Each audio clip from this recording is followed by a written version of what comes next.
So I know, I know you're going to give me the 5 minutes time. How much time I got so I can work with it? 20 minutes. Okay, thank you very much. Okay. All right. So check it out. Growing Pains is out of the Living Clean book, right? I looked it up.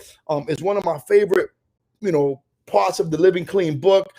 When I got clean, I didn't know about all the growing pains I was going to go through. Right, man, I didn't know. In this particular chapter, it talks about emotional crisis, a spiritual crisis. It talks about all types of stuff is good and you still feel bad. Like, this chapter is like warning shots all over the place. You know what I mean? So as I look up at the chapter, right, it says sooner or later, we experience a particular kind of opportunity or catastrophe. What the hell is that? Sooner or later, we're going to experience a particular kind of opportunity or catastrophe. It says we haven't heard about in meetings, right? Sometimes an event like a breakup, the loss of a job, it could be changes in our family that trigger a flow of emotions, of feelings it could be. So when being clean, I thought about do the right thing. The right thing's gonna happen. I thought about make meetings and do stuff. Stuff happens, man. There's a lot of growing. There's things that are gonna happen, and I had to learn how to change my perspective. I come from a place where I speak victimese, right? Everything is happening to me. Why is this happening to me? Why are they doing this to me? Brother, I had to learn how to stop speaking victimese and start understanding that stuff is going to happen to you. Stuff is going to present itself, and it's not happening to you. It's happening for you. It's going to help you grow. It's going to mature your character. You did all that writing. You looked up all those words. That's not the test, my man. That's preparation for the test. All that step work, all that book study, all that sponsorship that you've done, that's preparation for when life comes at you. We're going to see what's really inside of you. Raymond, you share real good, but we're going to see if the video matches the audio when a catastrophe. I can't check it out. I can't even spell catastrophe. You know what I'm talking about? I literally can't spell it. But the literature says, it's coming. It's coming. I remember the old time they said, did you check the weather? Did you hear the weatherman? A storm is coming, right? I remember the old time, like, what are they talking about? So in this particular chapter, man, it says that you're gonna go through things, Raymond. I remember I had my NA girlfriend, and we wore the same NA shirt, and we had the same sneakers on. They call them trainers in London, and we would go to the events together. And there was a breakup that rocked my world. I remember the first time I was working at a job. I don't know if you ever been clean and working, showing up early, staying late, and check it out. They're downsizing. It has nothing to do with you. They're downsizing, and you're the last guy that got hired 4 years ago, and we got to let you go. Have you ever been terminated? The disease, man, would jump on me. You're such a failure. You're a reject. You're a piece of garbage. The disease will jump on. The disease is an opportunist. And the disease is a coward. It'll come when I'm most vulnerable. So I don't know if you ever got professionally terminated from a job. It feels like crap. And the walk to the train station and the train ride is emotionally overbearing, mental anguish over a professional termination. I'm not talking about, not going to jail and having. So there's been some things that happened in my recovery, some things that I never thought I would go through, right? I remember judging people. I know I'm sicker than most, and I would judge cats for how they living and what they going through, not realizing, Raymond, you keep living, you might have to call that brother that you judge and you thought so ill of because you're going through the same thing they did and you acting out the same way you judged them for. Now you got to call them. And so I've learned how to, as you keep living, Raymond, you become less critical, less judgmental. You see, check it out. The second step says this in the Step Working Guide. It says this, it's very offensive. It says, as we live these principles, live, not work, not read, not talk, as we live these principles in our lives for many years, it says we discover how deep our insanity actually runs. We get to see how sick Raymond really is. I didn't know how sick I was till I started doing the work. I thought I was sick without the work. Man, I found that I was sick doing the work. And some of us are more dangerous clean than when we're using, right? So obviously I got clean. I was a kid. I was 17. I thought I'm Buck Wild and Rikers Island. He's 74. Adolescents at War, 52 Styles, all that stupid stuff, right? I'm cuckoo for Cocoa Puffs. Lust is dragging me around the rooms like crack dragged me on the street. I'm not smoking crack no more, but I'm smoking lust. I'm not drinking alcohol no more or blackberry brandy, but I'm drinking control and inferiority, right? I'm not sniffing cocaine, but I'm sniffing resentment and I'm sniffing. I didn't know that the defects of character, right, that the drugs made my life unmanageable. But you stay clean and you find that the defects can make your life unbearable when now I don't even want to live.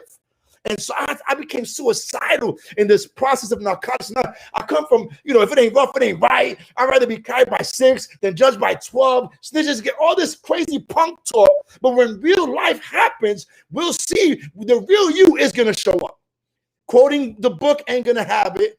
Sharing, so in this whole process of growing pains, man, it talks about, man, that we're going to have to deal, right? We're going to be grief, hardship, betrayal.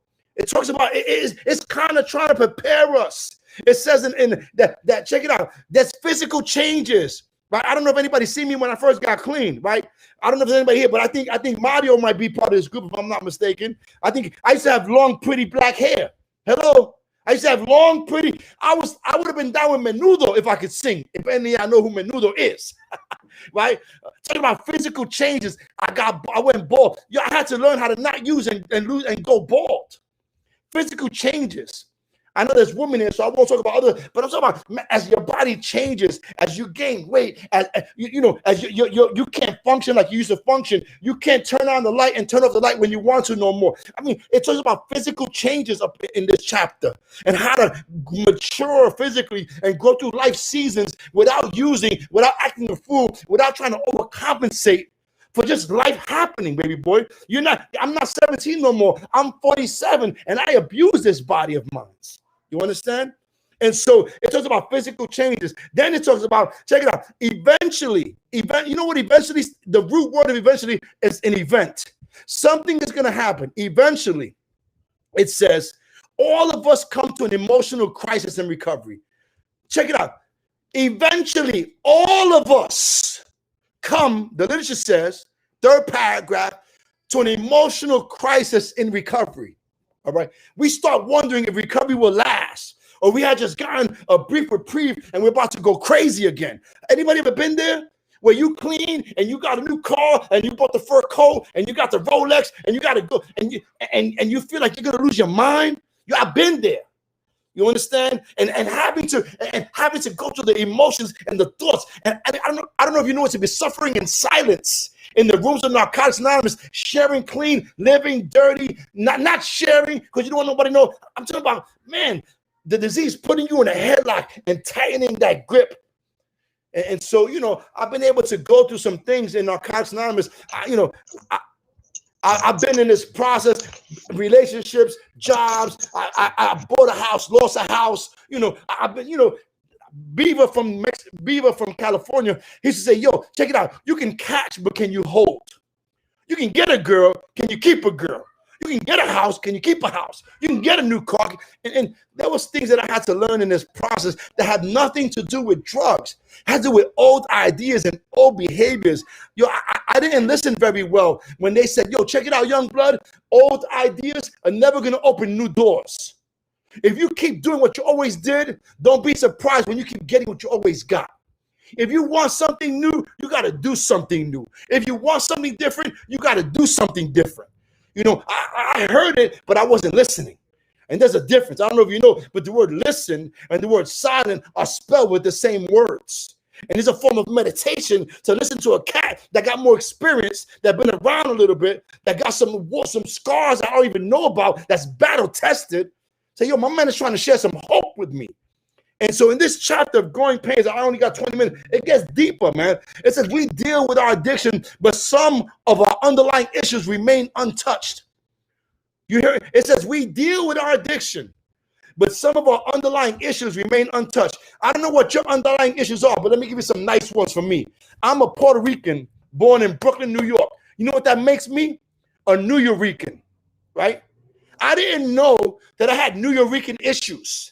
I didn't know that because I wasn't born in Puerto Rico, that I began to overcompensate and have to be a better lover and a better fighter and the toughest one. And I got to be more Puerto Rican than the Puerto Ricans in Puerto Rico. I didn't know that these little things have issues and they're underlying beneath the surface, and that like a little flaw underneath the ground.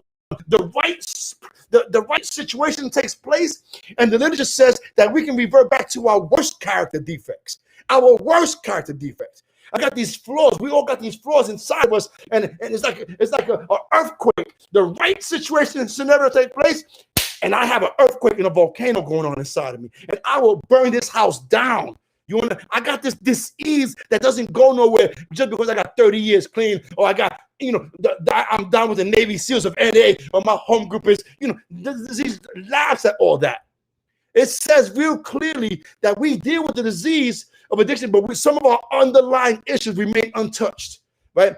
It says this: recovery gives us a new chance at a life. Sometimes we have to accept that invitation more than once. When I have 4.5 years clean, I have to accept that whatever I did to get 4.5 years clean was not going to get me 5 years clean. You understand what I'm saying? That I had to do something, that I had to surrender on a whole new level, I have 4.5 years clean. I had a 9 minute, and I was going to blow my brains out.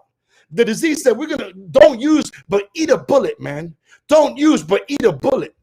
And I have these underlying issues. The first step says that there's outer unmanageability and there's inner unmanageability. And that inner unmanageability is caused by untrue or unhealthy beliefs we have about me, about life, about sex, about love, about marriage, about God, about religion.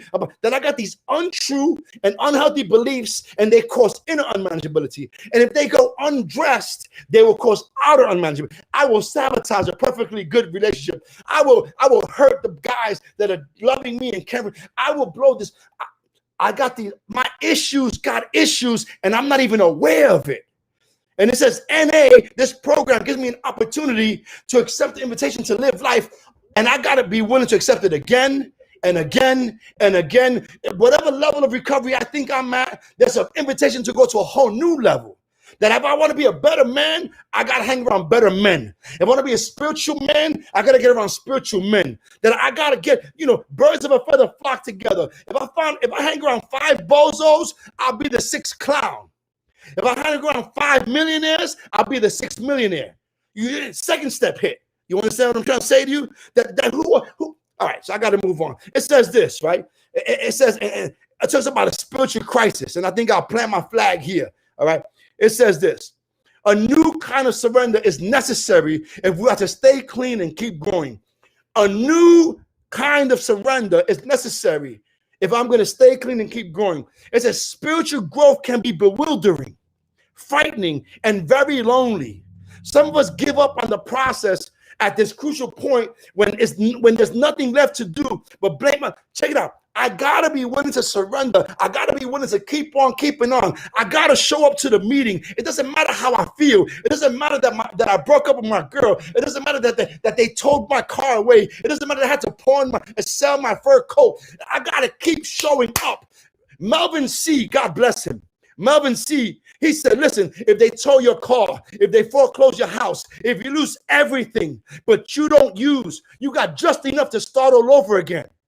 Don't use. You got just enough to start all over again. And I was at that place where I lost everything. And I didn't use. I showed up. I accepted the invitation to live again on a different level. And I needed to surrender on a whole new level. Check it out what it says. It says this, all right? Many of the challenges we face have concrete symptoms, but are actually spiritual in nature. Check it out. Many of the challenges we face have concrete symptoms, but are spiritual in nature. All right. It says this: it's hard to spot a spiritual crisis. Usually it's disguised as a crisis in our relationships, finances, career, or family. Check it out. It's hard to spot a spiritual crisis. It's usually disguised. So I got a spiritual crisis going on, but it's disguised in the form of relationship issues. It's disguised as family issues. It's disguised as, check it out. I have to learn, check it out, I can't just keep coming and not use. That works for such amount of time. And then it is individual and personal. Then it stops working. I got to do more. You know how they say more meetings, more choices, less meetings, less choices, no meetings, no choice? Check it out. More step work, more freedom. Less step work, less freedom. No step work, no freedom. How free do I want to be? It says that I got this spiritual crisis, and it's disguised as a problem in my career. It's disguised as a family. It's disguised as a money problem. You know what the word disguise means? You know, so I had to learn how to address this spiritual crisis that I thought was a physical problem, a mental issue. I thought, no, check it out, Raymond. I got a spiritual void in the second step. I got to learn that no matter, I got 4 cars. I got 4 cars. None of those cars can fill the void. You understand? I got 8 coats. None of those coats can. I love my wife. Been married 23 years because of a men's meeting like this. 5 minutes, acknowledge. All right? I love my wife. Married 23 years. Right? No woman in NA can say, Raymond, text me, message me, hug me, funny. I've been able to handle my business, be a man of integrity when nobody's looking. Right? I've been able to live a life, travel the world. NA has given me a life beyond my wildest dreams. I'm speaking to you from Florida right now. I didn't want to, I'm able to live an incredible life. Why? Because I followed men that were living better than me. I followed men that knew more than me. I had to get humble. I had to break the pride. This Puerto Rican machismo. No, I had to break the pride and say, yo, Big C, right? Yo, Wilson, Guso, yo, can you guide me? Can you help me? Right? Mario, talk to me. What's going on? I had to ask other men, ask for help and say, I don't know how to be a man. I got a little boy that's trapped inside of me and he loves to throw tantrums. He wants to control, fix, and manage everything. And I don't know how to let God in, and I don't know how to let love in, and I can't break this ceiling. My recovery is hit a ceiling, and I need a new hope. And so I had to learn how to, I got to surrender to the spiritual process of Narcotics Anonymous. I got to surrender to a relationship with a higher power. I got to ask a higher power to please, heal these wounds. The second step says I need a power that can heal these wounds, heal my hurts. If I don't get this power that heals my hurts, I'm gonna leak all over everybody. I'm gonna be bleeding over everybody. I'm gonna accuse my girl for stuff I got issues with my mother. I'm gonna push men away because I got issues with you get what I'm saying? So I'm grateful, man. I've done some work. I can't believe that I'm this dude. I don't curse, right? I come, the story.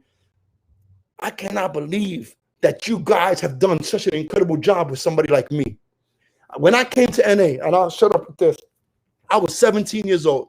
I had a razor in my mouth, C74. I had a 9mm, and and check it out, I was so broken, razor in my mouth, 9mm, and I had a screwdriver in my pocket. And I would sit at meetings like this, and I would kill, face fighting, I would kill a brick. I'm Ray G from the group home. And the guy said, hey, young blood, you want some coffee? I'm like, I will kill you, I'll stab you. I was broken, man. I had mental illness on deep levels. I was emotionally broken. I was spiritually dead. Everything I knew about life was for bozos. NA gave me I heard Mario say, mira chucha. I was like, yo, that's a good dress in Panamanian. Yo, black guys that speak Spanish. I was like, yo, in NA, if you see it, you can be it. You know what I mean? This guy's driving. You guys changed my life. I will never be able to outgive what you guys gave me. I know you guys out in Brooklyn. I love you guys. Keep doing what you're doing. I'm at 360 Skidmore Street, but I will come see you guys when you open up. I'll be there. I love you. Thank you so much for the opportunity to share on this topic. I'm an addict. My name is Raymond R. Thank you for letting me share. Thank you. Thank you.